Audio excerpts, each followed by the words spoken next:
All right, bro. Yes, I know the place is a mess, and I don't care.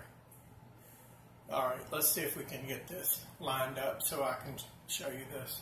It's pretty simple, actually. Pardon the mess, as I said. Yeah, that's cool. All right. Let me take a little toot here. Oh, this is a great little Addy, by the way. It's iJoy, very cheap. It's on the, whatever the hell this is, Centaurian, and it really wicks well. I have probably 200 or 300 hits on this already.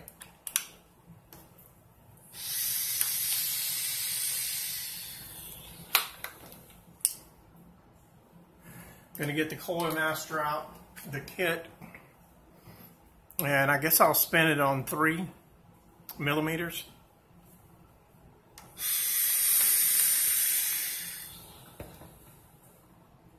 Sorry, I know that's rude. Let's see. I go ahead and put it together, and I hope you're able to see what I'm doing. Yeah, it looks like you are. Spun this last night. It's a new version of the Fat 40, except it's thinner. It's just a frame staple clapped in. It's just the same thing you're going to make. You're going to make a staple clapped in, which this is about the same millimeter. So, I mean, it's not. And this is the end I messed up, by the way. I mean, that I started with. So I'm going to go ahead and start with it. If I can find a pair of dikes, I'll cut that yuck off there. That extra wire that was wrapped around my...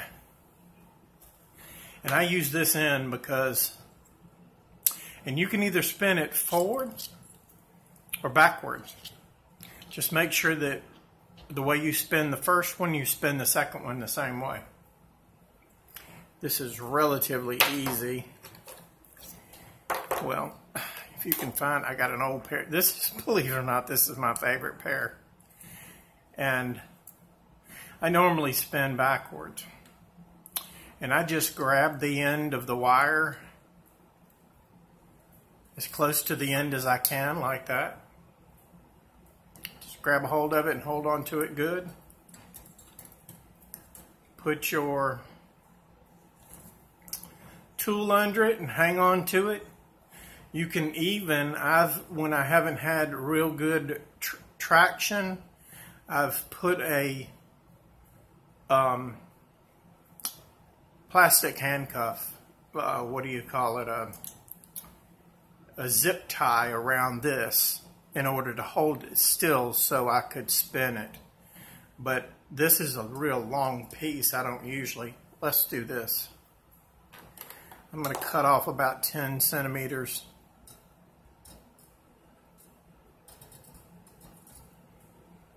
So I can spin 2 coils. There we go. All right.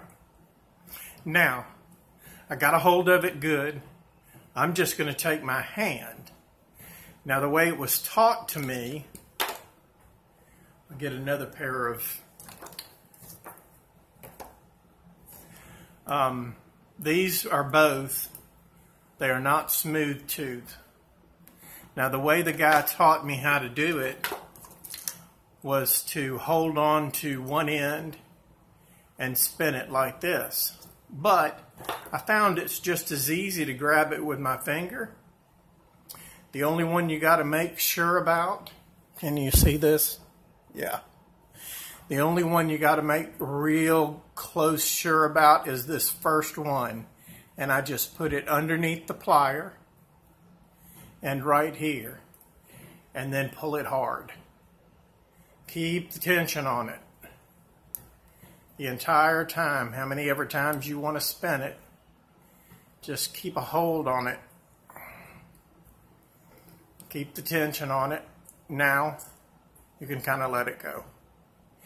Take both fingers and grab the coil like this and keep spinning until you get the desired amount of wraps that you want.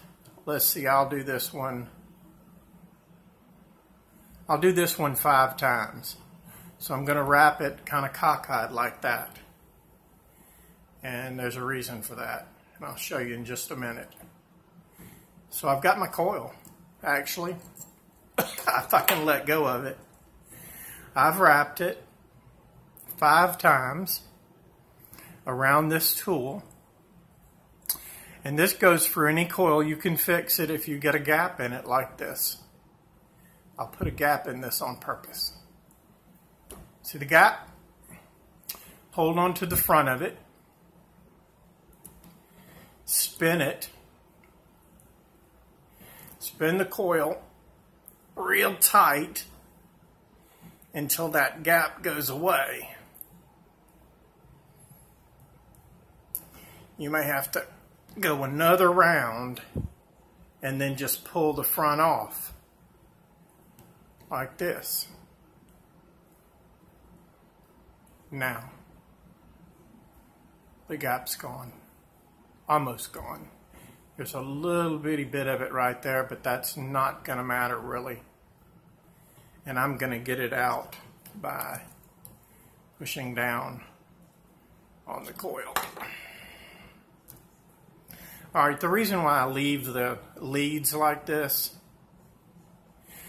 is so that I can make it suitable to, I'm going to cut them off.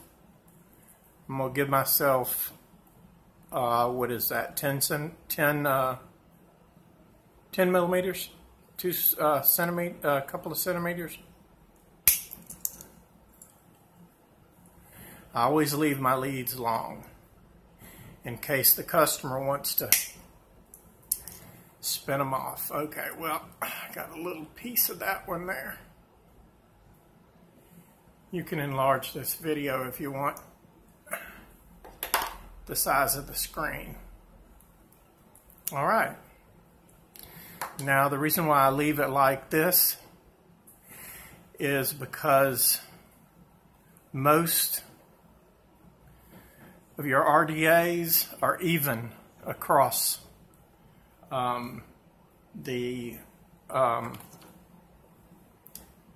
this is an old goon. They're even across the, God, I can't get that off.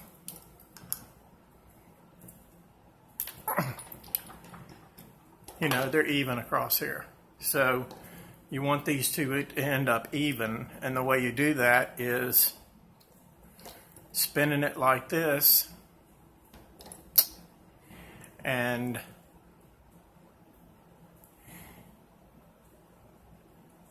taking your needle nose, or am I needle nose? Oh well, it doesn't matter what needle pliers you use for this. Grab it right about exactly in the middle. Bend this up.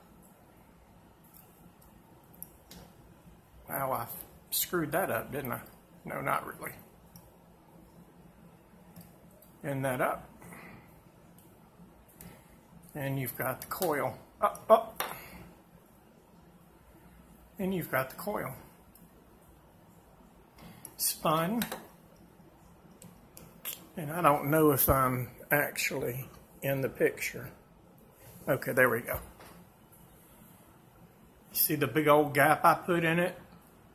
It's almost completely gone. And when you heat it up, you're taking a pair of pliers, and when you get it red hot, grab it and hold it. Because when it anneals itself, when it makes itself harder, it's going to conform to wherever you leave it. Heat it up real hot, grab it and hold it. I hope that helps you out. I that was taught to me by a friend of mine, and it's the easiest way that I know.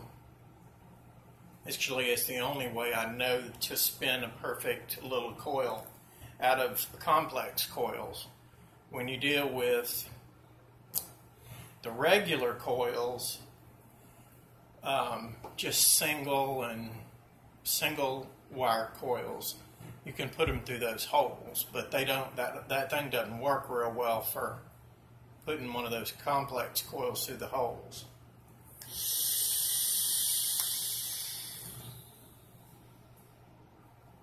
Here's to you.